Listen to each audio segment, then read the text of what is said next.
Today we got a Camry 2016, and she has some pretty bad brakes. We're gonna do some maintenance on her and an oil change. So we're gonna take a look at her and show you guys some crazy things. All right, so right here we got her brakes. See this part right here? That means the rotor is getting torn up by the brake pads because they're so low that it's tearing up the rotors. So we got her new rotors, new brake pads, and we're also doing an oil change on her today. So this is all we're doing. We got our brake pads today and her rotor that we're gonna swap out, and we're also doing an oil change. She takes 0W20 with a cartridge filter. So that's what we're gonna do. Should be pretty simple, but there you go.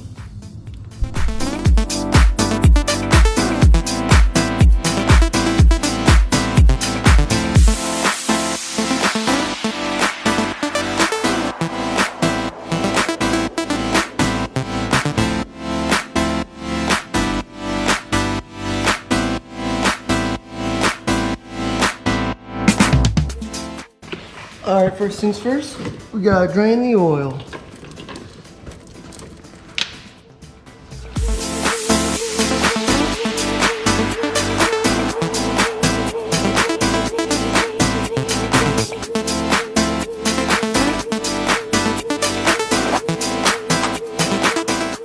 I just got done draining the oil. We used a 15 or a 14 millimeter socket, and then now we're gonna drain the oil filter, which takes this fancy dancy Toyota oil filter socket. So we're gonna do that now.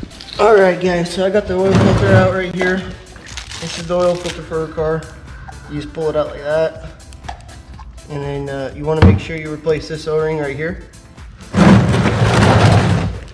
This one right here, and then since I took off this part right here too, to drain it, you want to replace this O-ring. Well, there's supposed to be an O-ring in there, but the oil filter normally comes with these two O-rings. Those are the ones to replace. So let's do that. Here's the one oil filter, and that just goes into there. And then, all right, so right here is the ring. You just pick that off right there. Put that aside. Put that down. Where do my new rings go? Right here. Okay. Take that off like this. Punch a hole in it. Boom. There's a new one. I can just go around here like this. And you just put that right there. And then this one.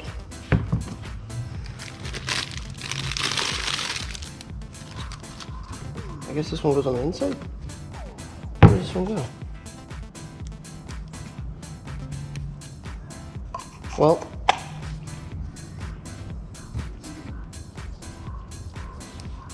that one looks like it goes there. I didn't have an O-ring there before, but it does now. And then we're just gonna put that on top like that. And boom. And we throw it back in. Alright, then you want to fill your oil up. After you tighten all the filters and the plug, you're gonna fill it up. This motor takes 0W20, 4.6 quarts, basically this whole thing. So we're gonna do that, alright? Sounds good.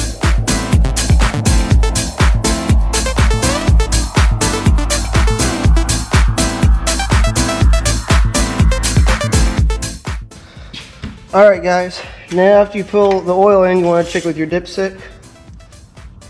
And we are right there in between the full mark. You can tell right there. And then we're gonna wipe it off and check it again just to make sure.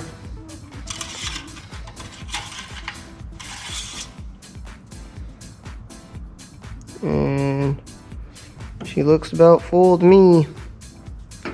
So, time to do the brakes. And that's how you do an oil change. Alright, so to do the brakes, we gotta take off the tire.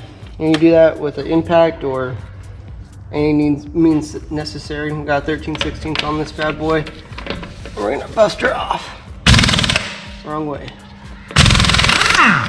Just like that. Oh, these are stuck. All right, it's gonna take a minute to get these off because they have those aluminum caps on. So once you get the lug nuts off, you take the wheel off, and now you have access to your brake caliper and rotor. All right, I'm gonna take you guys off here in a second. I'm gonna show you how bad this is. See that? The two different, yeah, it's really bad. See, the brake pad is really down to the metal. That's really bad for these rotors. So we're gonna replace the rotor and the brake pads on the side.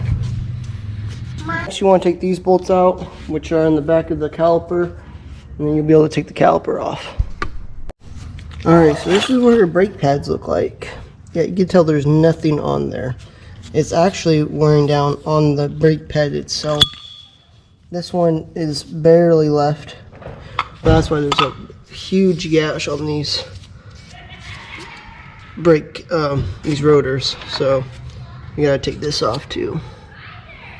All right, time to take the rotor off. Take the rotor off. We're gonna have to take off these brackets right here. There's bolts right here. This is the caliper bracket. Once we take that off, we'll be able to take the rotor off. All right, let's get it. All right, so I got these two bolts in here in the back for the caliper bracket.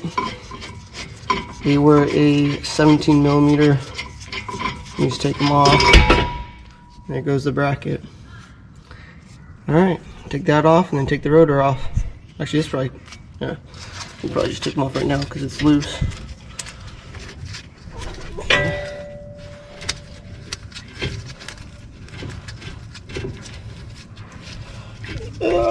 Almost there.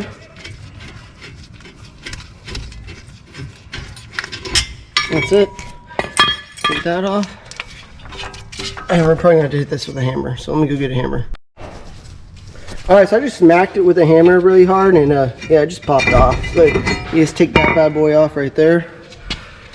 Throw this over here like that. You grab this new one.